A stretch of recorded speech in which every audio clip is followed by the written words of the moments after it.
Good morning, everybody. Good morning, folks all throughout the country. My name is Eric Shaw, originally from New York to Chicago, now California. I'm not heading further west. So we are stopping in California. 5 years now, and like Joe eloquently said earlier, my goodness, your dress is shirtly. Calm down a little bit. So the last time I wore a tie was the last award show. The next time I'll wear a tie will be the next award show. And part of the group today is trying to get that award show in Chicago next year. You sure? You saw the snow out there, right? You guys all still. Maybe we'll have to talk about the award show in March versus February. We'll figure that one out. Okay, today too. Walking with my son. This was about 2 weeks ago. We're walking to his orthodontist. Everybody knows 12-year-old has kids who braces, and he goes, "Dad," I said, because this first word was listed there. I go, "Yeah." He goes, "What's predictivites?" I looked at like, I looked, oh, that was the first condition I started laughing at. And then the second condition is even more funny, because this is an actual agent we were training. And Joe Stouts was on Joe Stouts' team. This is a long time ago with our old company called InSphere Health Markets, Alliance for Global Services, NACE, Mega Life, whatever you want to call it. It was our old company. They kept on changing names faster than some married guys will change women. You're my uncle, no, sorry, Dad. So he's looking at the application because the client had marked that he's got this condition. And I'm in one side of the room in the office, and Joe Stouts in the other, and he's talking to the new agent. He goes, "Joe," he goes, "Yeah." He goes, "What's chronic fatigue?" Joe's like, "Fatigue. And I'm just sitting here, I'm like, if this agent can write business, anybody can write business, right? So today we're going to talk about three things: money, motivation, marketing. And there's a lot of subjects condensed into one. And let's start here. I like this quote. This is not for me. Anybody watch the show The Prophet, Marcus Lemonis on CNBC? Really good show. And he said, being successful in business is not about making a ton of money your first year. It's about celebrating the little wins and letting them mount up over time. What do you guys think here in the room is the first little win for a new agent? First win. What do you think? I heard first sale. What's before first sale? First appointment, first phone call. What's before that? HST. How about passing the freaking test? Yeah. Right? People are so excited. They're like, "I passed the test." They're like, "Now what?" Kind of like in that movie with Robert Redford, the candidate in the 70s. Sorry, I'm dating myself. He wins the senator after all the years he's running for senator, and he's like, looks at his campaign advisors like, "Now what?" Same thing here, guys. So first, pass your test. What's the next thing you have to pass your test? Get appointed. Getting appointed, getting your license, getting appointed, right? After that, your first contact, probably, right? Then your first appointment, then your first sale. So for those of you who are on the call, most people here are not new, but for those on watching who are new, understand that you're not going to make $1 million your first year. If you make 45 to 55, we're pretty happy. Because you make 45 to 55,000 this year, what are you going to make your second year? 80 to 100? To make 80 to 100 your second year, what are you going to be your third year? One of my agents, we call him Farmer Phil Brunson. He sells a lot of farmers in Central Illinois. Sorry, Phil, putting on the front of the company here. First year, 45, second year, about 120, third year, 250. That's quite a growth. Because here's the beauty of what we're doing now, folks, when it comes to money. What are we mostly selling now? 1 year or 2 year deals. I know you guys call them short term. I don't call them short term. I call them 1 year deals or 2 year deals or 3 year deals. That's what I call them. You sell a 1 year deal with a client, what happens the next year? They got to come back and see it. Got to come back and see you. Thank you, Joe. And if you retain 90% of your business at 50,000 your first year, and you do another 50,000 your second year, what did you actually make your second year? Sorry for the math people, about 90 grand, right? Then do the same thing in the third year, what'd you make? Without even getting better. So the incomes and the accounts can really, really build by selling a lot of times the same clients over and over again. So I'm hoping politically that the next person wins is a Democrat, then the person who wins after that's Republican. Keep on having this back and forth political, because then it makes health insurance on the forefront of people's minds. Better for us and better for you as agents. But I like Marcus's quote because when you're watching, he's an entrepreneur. He's self-employed, and I'm teaching my kids. My 12-year-old Yash is watching it with me. And now one of the twins is watching with me too. By the way, they're 7 years old. Can you believe it? Time flies, right? So building a book of business. Let's talk about this first. Okay, my water here. What does it take? Guys, you're not going to make a lot of money working 20 hours a week. Joe always says, we'll love you where you're at, but guess what? I'd rather love you when you're like Phil, making over $200,000 your third year. Right? I think you guys here are not wanting to put in a part-time effort. Do not put it in a part-time effort to a major opportunity. This is a major opportunity, folks. This is a major opportunity. You take out the top 10 agents in our company last year, including Joe, including Monica, including Sarah, including Robert Sobchak. You look at their income, and they're still over 170. The rest of the 90 people, I did the math. Take out the top 10 income earners. But you got to put in the time. And I love when they do the panel. We used to do a panel, but I actually run the panel right over here in our trainings. And they ask people, what made you successful with HST? You know what the number one answer is? What do you think? I didn't quit. Mm-hmm. I never quit. You got to put in the time. And it's amazing to me that some people will put in more time for corporate America than they will for their own business. Mm-hmm. I'll blow you away. And we're scratching our heads. Why doesn't this person put in the time? And I don't know the answer to it. But maybe they just don't have the belief, which goes back to E is having the passion for what you do. But I think the first thing is you got to put in the 40 hours a week. So if you put in the 40 hours a week for a month or two, what is it going to look like for you month 3? And for those of you who has been in the business less than a year in the room, less than a year. For those who've been in the business less than a year, if you put in the, are you better the month before or the month later than you were the month before? Probably. So you put in the time and the energy. What is it going to look like for you 2 months, 3 months down the road? You got to put in the time. Second one, being consistent. Isn't it funny we hear agent 1 week off 30,000 and then next week they have 0? Isn't it better to be 8,000, 12,000, 7,000, 10,000, 15,000, 13,000? You're getting consistent in your business. We're all singles hitters here, right? Sorry, baseball analogy. We got a lot of different types of fans here. Cardinals fans, Red Sox fans, Met fans. Right? Sorry about your Cubs this year.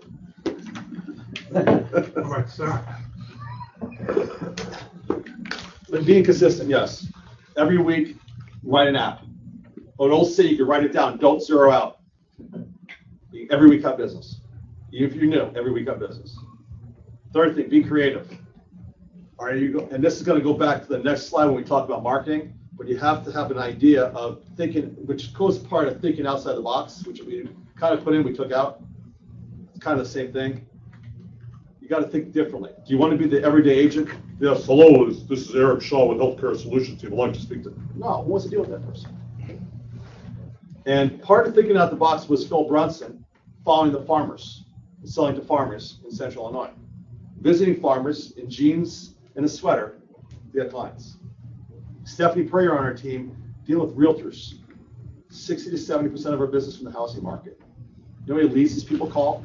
They don't call leads. They don't call leads. I know sometimes you guys want to be lead junkies, right? A lead junkie, but guess what? For other people, you're not going to be successful being a lead junkie.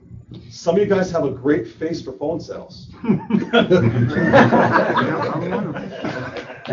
But some of you guys might want to be out and about a little bit more. And as the weather is changing, well, it's supposed to be changing out here, flying in, all of a sudden, kids are excited, Stefan's excited, like, oh my God, there's snow. 5 minutes later, Mom, can we go home? Right? But you don't want to be a lead junkie in our business. We'll talk about that a little bit later. Did I make a mistake here? Sorry about that. After 1 year, slide D, or point D, 50% of your business referrals. Why do you think agents don't get referrals? They don't ask. We all know it. Guess what we still don't do? Ask. When do you think you should ask?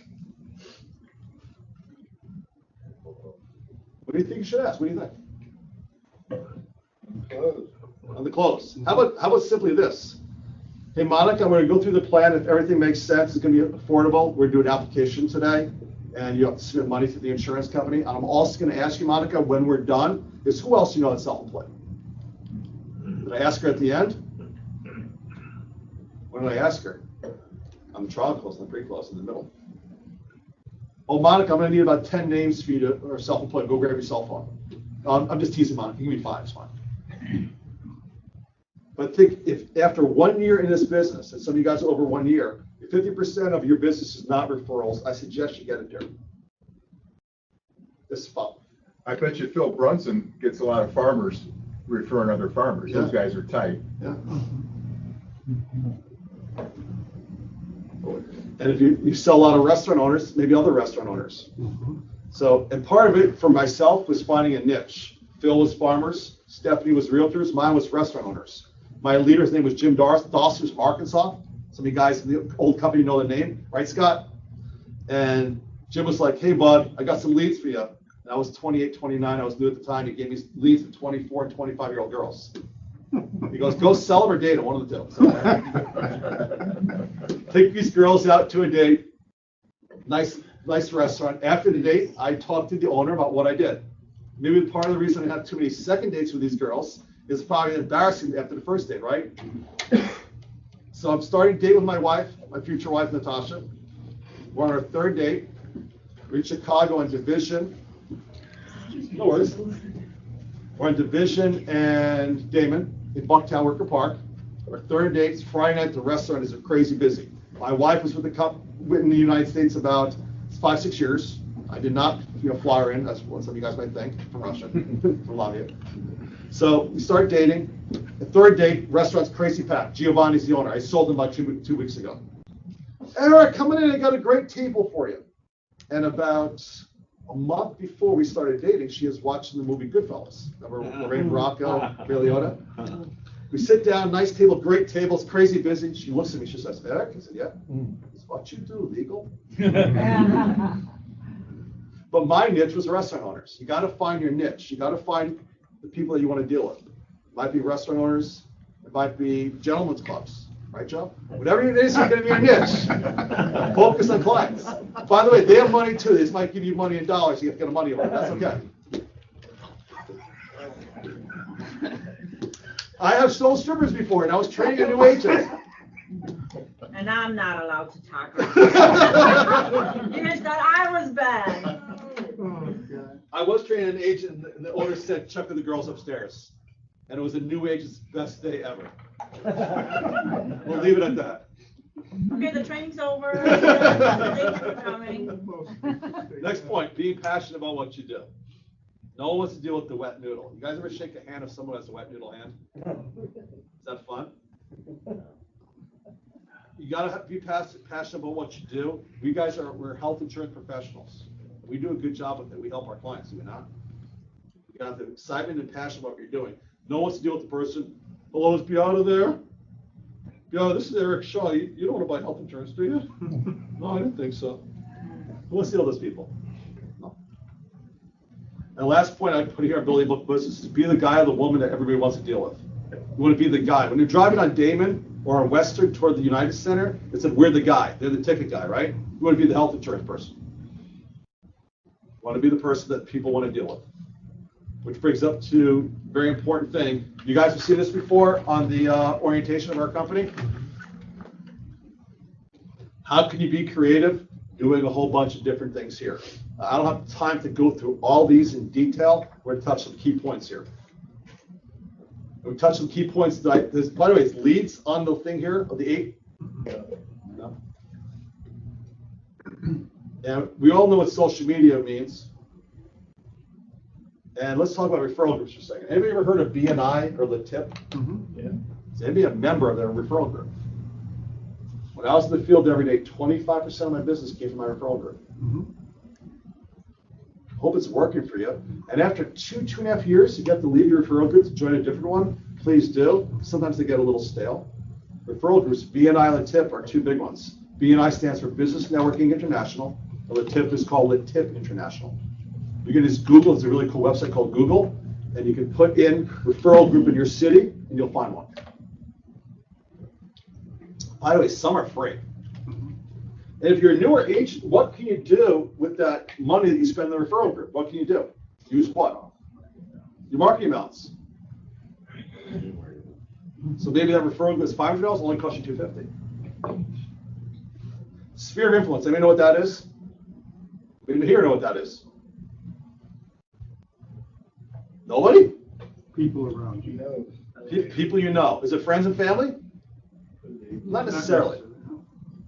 But who here spends money at Outback Steakhouse? Who's gone in the last month to Outback Steakhouse, to Subway, to any of the chain restaurants? Anybody shopped at one of the chain restaurants? I went to Waffle House last night. I'm guilty. Who has spent some money at a local chain restaurant in the last month or two? Anybody?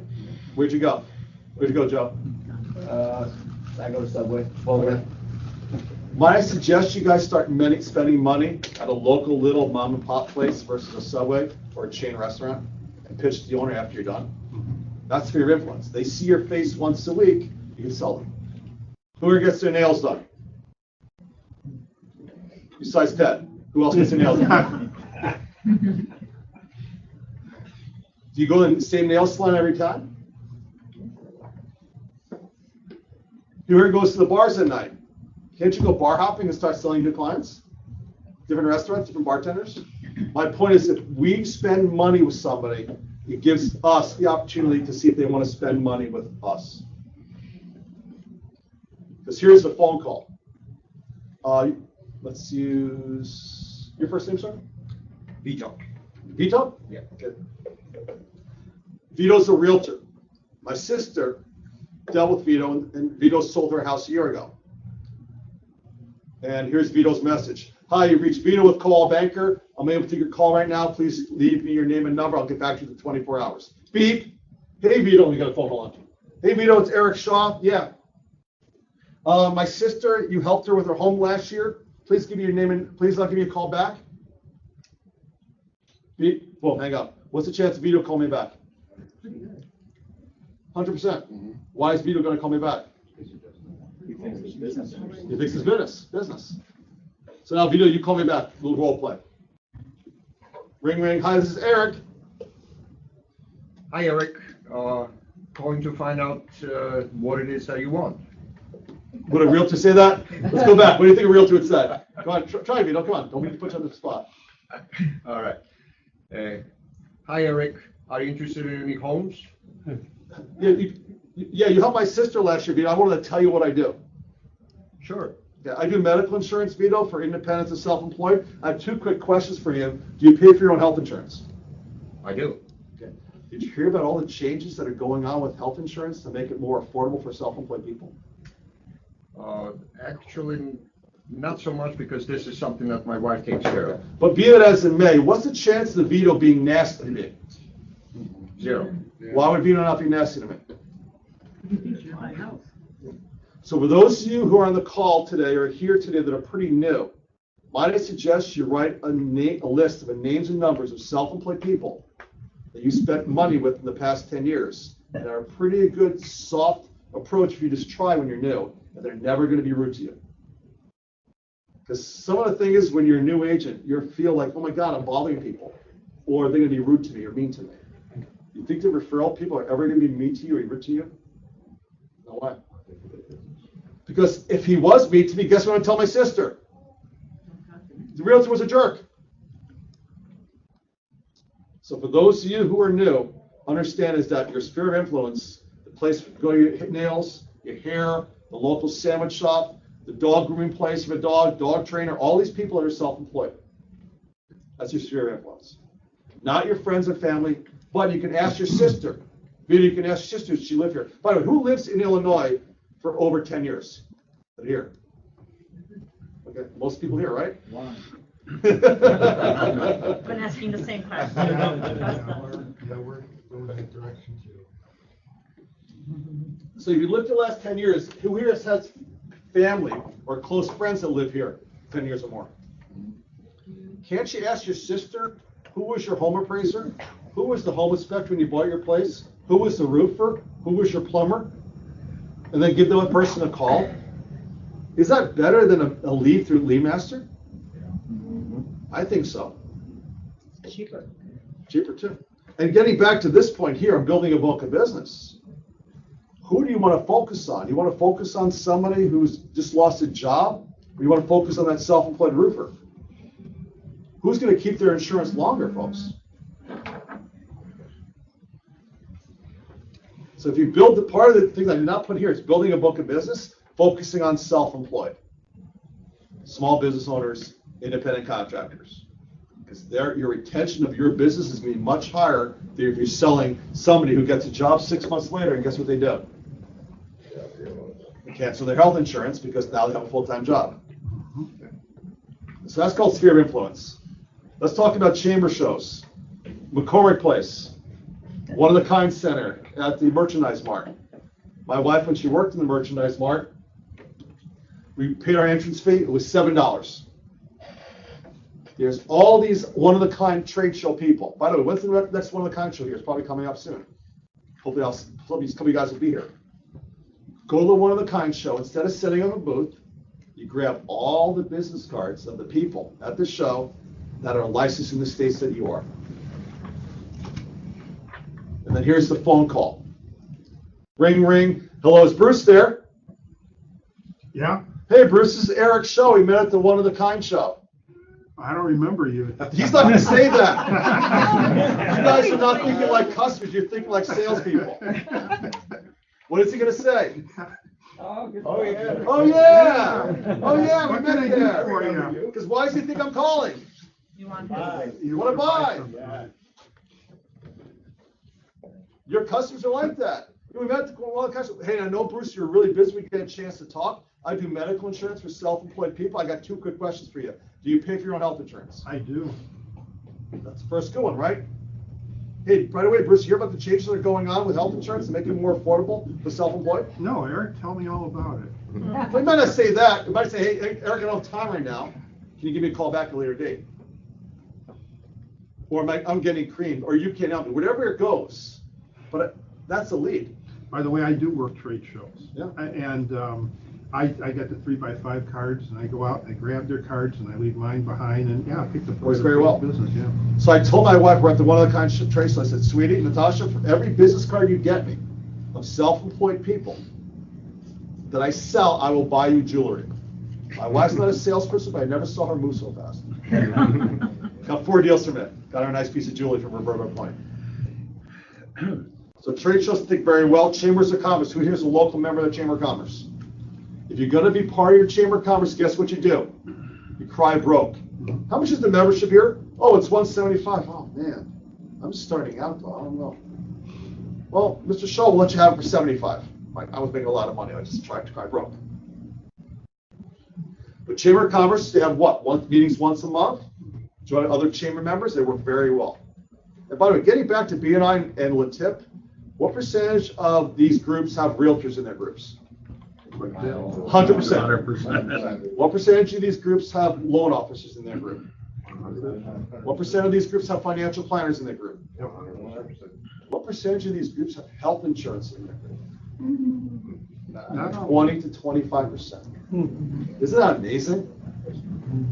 For those of you who are newer, who are making some money, got a nice check, join your BNI or tip, please.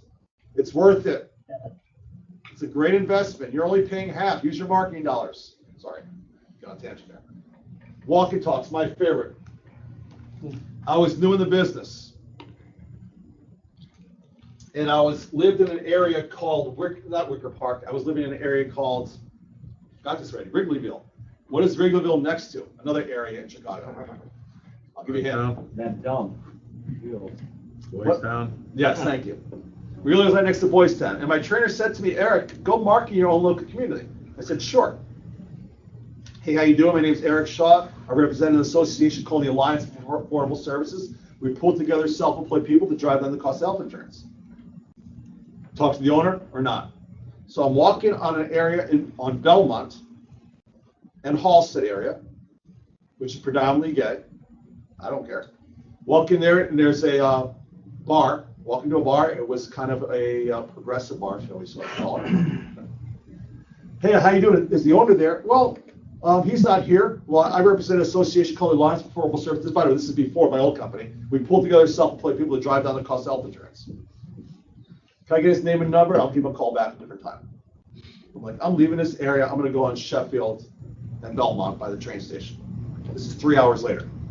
Hey, how you doing? My name's Eric Shaw. I represent an association. Oh, he wants to grab the owner's name because he wants to call him about health insurance. One of the guys yells in the back. I go, how'd you know that? Oh, sweetie, we were on the bar 3 hours ago over on Halstead. I said, yeah. Do you remember? I said, yeah, I did. I looked at him and go, were you following me? Oh, honey, don't flatter yourself. You ain't all that. That was my first indoctrination to walking talks. Visiting with small business owners. And that's how I built my business. And if someone would have said to me when I started the insurance business many, many moons ago, when I had more hair, they said, Eric, you have to pound the phones every day, all day, I would have become a stockbroker. Phones were not for me. And I'm not saying that phones are not for everybody in the room and everybody listening, but they weren't for me. I like being out and about. My referral groups, my chamber groups, and visiting business owners. When you're visiting a small business owner, what do you have to do in the first 17 seconds? Get their point. You said their attention, sir, right? Get their attention, get to the point. And what do you not want to be doing? Let me grab a bag here. Let's see someone's bag. Nope, no one has a bag. There we go. Thank you, Tina. Hey, how you doing? I'd like to talk to you all about health insurance today. You got 17 seconds to get to your point. Thank you, sir. I do medical insurance for self-employed. That should be in the first 10 seconds. Do you pay for your own health insurance? You're going to visit a business owner face-to-face or on the phone. My pitch doesn't change. Nice Yiddish word spiel. Doesn't change. You have to get to the point right away.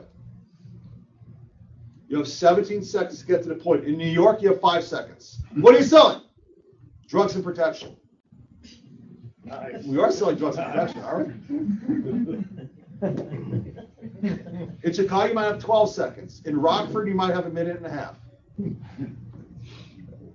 So know the area that you're working. Yes, you know. You never get a second chance to get a first impression. Yes, sir. Either they like your face or they don't, like Tino's talking about. And then when you make the appointment after you have the initial interest, if you don't want to drive back there, you can make the appointment on the phone. You can do a screen share with them, go to meetings, Skype, join me, Zoom. I suggest you met them the first time, go visit them the second time. I know we're geared to more phone sales, but if they're 20 minutes away, why not get in your car and go? It's 20 minutes. Yes, Bob. What do you think prevents most new agents from wanting to do walk and talks? I think it's the same question. The question was, what is preventing people from doing walk and talks? Same thing from picking up the phone. Fear. You're scared of what's going to happen. You're scared. You're nervous. Like, oh no, what are they going to do? They shoot me down? My attitude, folks, is who is helping who? You're helping people about letting them know there's alternatives to Obamacare. That they're paying $1,800 a month, they live in the city of Chicago, and they can't go to the best hospital in Northwestern if they get sick. How insane is that? With a $6,000 deductible. They get cancer, they can't go to the Mayo Clinic. But Obama said it was good. Yeah. So I think it's the same thing. People are scared face-to-face or over the phone. They're scared of getting rejected. And I hate to tell you, if you're scared of being rejected, you should probably not be in sales. People either like you or they don't, on the phone or face-to-face. You have to make yourself a little bit different. So some of the things I did when I was new, when I was walking talking, is I would focus on something else other than visiting business owners. When I visited business owners, and here's what I would do. We're going to role play with Dan. Hi, is this your place? Mm-hmm. Actually, Bruce, can you give Dan that pen? Give Dan that pen. There you go. Thanks. Hi, is this your place? Yes. No. Hi, is this your place? No. Okay. Can I grab the name of the owner? Please? Sure. Okay. Can I grab your pen for a second? Thank you. Yeah. His name is? Joe Criblow. Joe Criblow, okay. When is he normally here? I Every other Tuesday. Every other Tuesday, okay, great. By the way, here's a flyer. What I do, I'm Eric Shaw, and I do medical insurance for self-employed. Thank you so much. Thank you. And he took my- I didn't focus on the act of getting a potential client. I focused on stealing as many pens as possible when I did walking talks. Because in my mind, what was I focusing on? Stealing pens. What was I not focusing on? Sale. The results. Yeah. Because you focus on the results, how's your third or fourth walkie talk?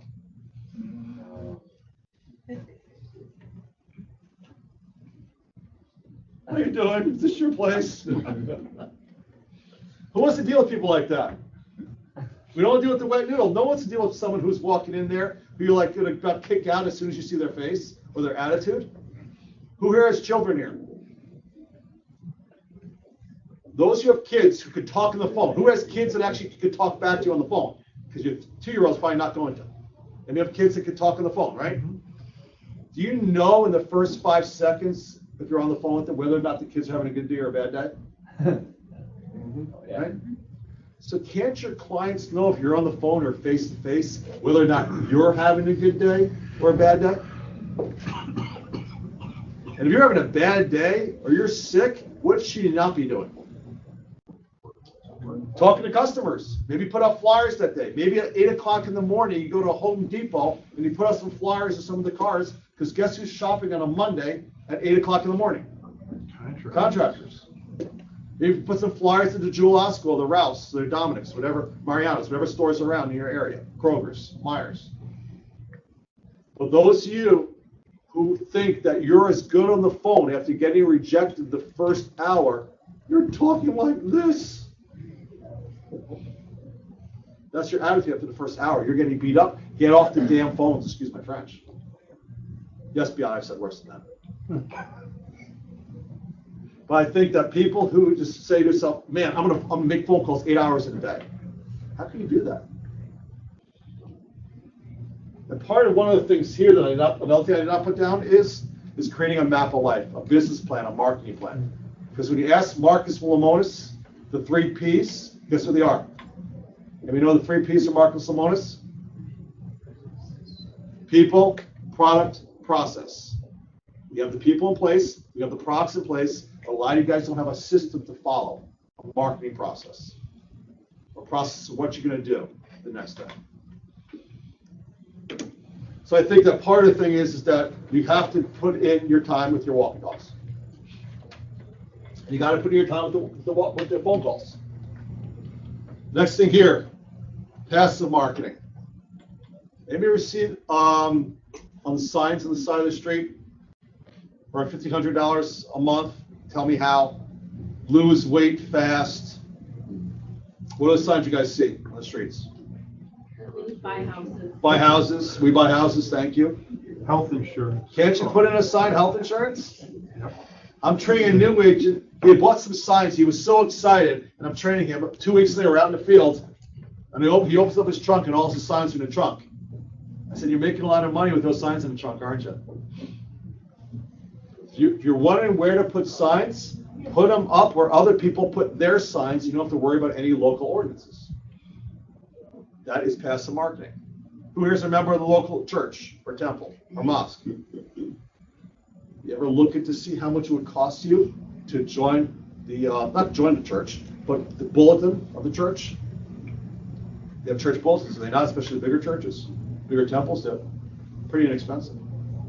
You can use your marketing money for that. That's called passive marketing. When we talk about marketing, look at a different wheel.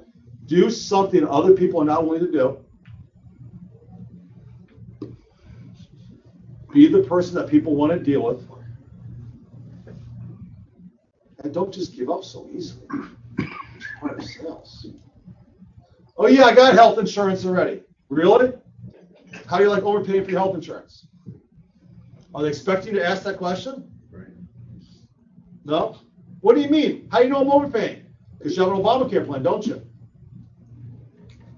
And I know we're a company that says a plan for everybody, or plan for everyone, but I'm okay saying we're a plan for most people, or some people. I've also said this in the past, you can't sell broke and stupid. But starting in 2014, you can start selling broke, right? But I want to focus on people that have money, because if they have money, guess what you can sell? Everything you have in your portfolio, in your arsenal. Well, Eric, I don't want to sell these one-year plans. They're not as good as the ACA, yada, yada, yada, yada. What are you going to sell the rest of the year until November? And you're telling me that networks are better on the ACA plans than they are on the non-ACA plans for providers? ACA plans end up December 31st, they're short-term too. Mhm. There you go. Joe just said ACA plans end December 31st is short-term too. So ACA plans are one-year deals in my mind too. And it's a place for them, for those who are selling a lot of them. And I'll ask you this question. If you are a healthy, self-employed person, what's your advantages of having an ACA plan versus a non-ACA plan?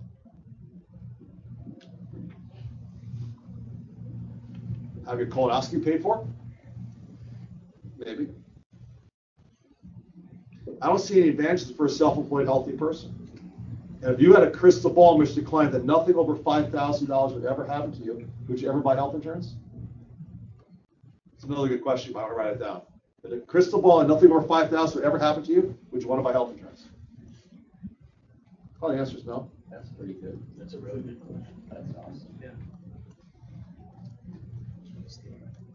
Guys, we steal from each other all the time. I stole a quote from Marcus Lemonis. That's okay. But in your marketing system, you have to have a plan, you have to have a marketing plan, and you have to share that plan with one of us, your trainers or your leaders. You got to know what you're doing every day. Joe Pillar is the most successful person in this company because he has a marketing plan, and you can ask him every hour, every day what he's doing, whether it's with his kids or with his business, and he knows every hour what he's doing. If you don't have a marketing plan, you don't know what you're doing every day, you're a fish out of water, or you're a golden retriever puppy on your back. But I think some people are just focusing, oh, I need the good leads, like that movie Glengarry, Glenn Ross, Jack Lemmon. When are the good leads coming? I've never taken a lead from the company. And the leads I do take from the company, I give it to my agents. My business is all referral. That's not the way you grow your business. It's the way to get business. And 1/3 of your business should be leads. You can write this down, a third for yourself, especially your first year. Have 1/3 of your business from leads, 1/3 of your business from your own efforts, like your referral groups, your chamber groups, your trade shows, your social media, and have 1/3 of your business from referrals.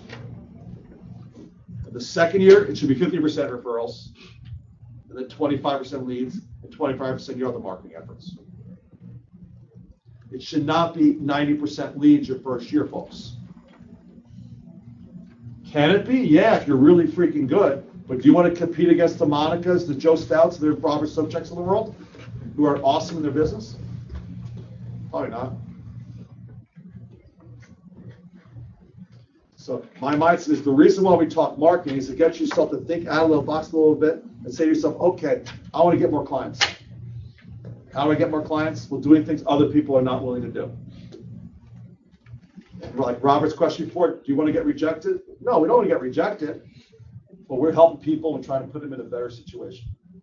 So whether it's radio advertising, whether it's your local business owners, whether it's your local referral groups, whether it's your social media, whether it's visiting business owners face-to-face, do something, please. And I'll leave you with this. You aim for the eagle, you bag the pheasant, and you never have to eat crow. Have a great day, guys.